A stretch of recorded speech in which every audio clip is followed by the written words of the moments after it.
cancellation of thousands of appointments across England and Wales. For some patients, this could mean weeks and months of further delays. Joining me now is the CEO of Pathfinders Neuromuscular Alliance. It's a disabled-led organisation. Jamie Hale joins us, and whose own treatment has been cancelled. Jamie, thank you so much for talking to us. So how have you been affected, if you don't mind me asking? I had a procedure scheduled for tomorrow, actually, that had been scheduled for many months and needs to happen regularly. But unfortunately, I was rung last week and told that it would have to be rescheduled as a result of the strikes. And have they told you when it's going to be rescheduled? Have they given you any idea when that is now going to take place? They were incredibly helpful. They initially offered a date that would have put it too far from the previous treatment, but after a bit of discussion, they managed to schedule a date as soon as possible, and I'm really grateful to them for doing that. And within your alliance, is this a story that you're hearing from many people? I think certainly a lot of our members are very reliant on the NHS and very reliant on access to regular appointment procedures and treatments. So while I couldn't say for certain whether a significant number of other members have been affected by this strike, what I can say is that I am incredibly grateful for all of the work that junior doctors do and have done to, quite frankly, keep me alive and in a state where I can work. And if that means an extra few weeks of discomfort and side effects, then that's better than what I fear the consequences to the NHS would be if we continue to have the issues we're currently having with retention and hiring. So I'm assuming you deal a lot with junior doctors.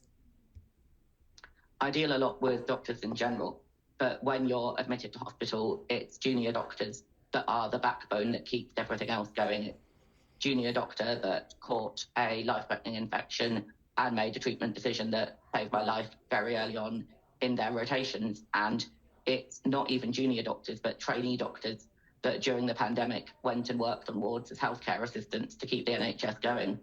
So I think at this point, I owe so much to them and I'm so grateful to them that I can't object to my procedure being cancelled against the incredible burdens that have been put on them by successive underfunding. What do you say to people who argue that a 35% pay rise is just unaffordable? I say that we wouldn't be hearing them ask for a 35% pay rise now if they had been given pay rises that equaled inflation over the last 15 years, instead of having had what I believe, and I can't be certain this, but I believe was a 26% real terms pay cut in that time. And I think I would also say that we can't afford to not do it because we can't afford to see more and more junior doctors leave the NHS when we're struggling so much to find them. So quite frankly, the money has to be found because it's a matter of patient safety and actually, I think, a matter of the future of us having an NHS that is really able to treat the patients that come to it. Do you think, though, that they should be looking at, first of all, how they calculate that 35%, but also the fact that we've seen other NHS workers accept a 5% pay rise? Do you think that they should be looking at that and saying, OK, well, we'll accept a lower figure just to start the negotiations?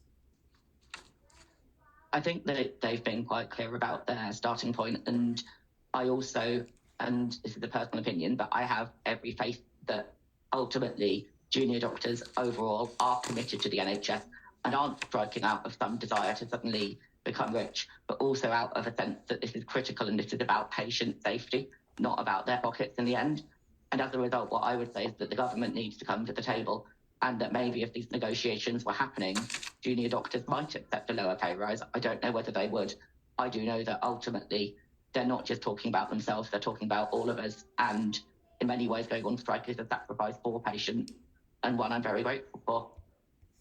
What do you say to Steve Barclay? He was writing in the newspapers this Sunday, and he said that, unfortunately, the decision by BMA junior doctors leaders to maintain an unrealistic position meant that we were unable to make progress with talks. It seems they're intent on maintaining a militant stance rather than working with the government and NHS management to meet the best interests of their members and of patients. You're one of those patients. What do you say to that statement? I say that it's a bit rich of him to say that now when they've faced real terms pay cuts for so long, and what they're asking for essentially is full pay restoration. So for him to say, oh, unfortunately, we can't do that, and to try and set up junior doctors versus patients in order to create an argument in which people are angry with the junior doctors for striking rather than angry with the government for these pay cuts over so long and for the way in which they've treated junior doctors during this strike period and the negotiations beforehand, which I'm sure won't have done anything to improve the issues we have around hiring and retention. What I want is to be able to continue to access the incredible life-saving treatment junior doctors have provided for me, and to know that their pay and their working conditions reflect the fact that ultimately they are making these life or death decisions for the rest of us day in, day out, and that, quite frankly, we owe them a lot. Okay, Jamie, thank you so much for talking to us. Thank you so much. Okay, let's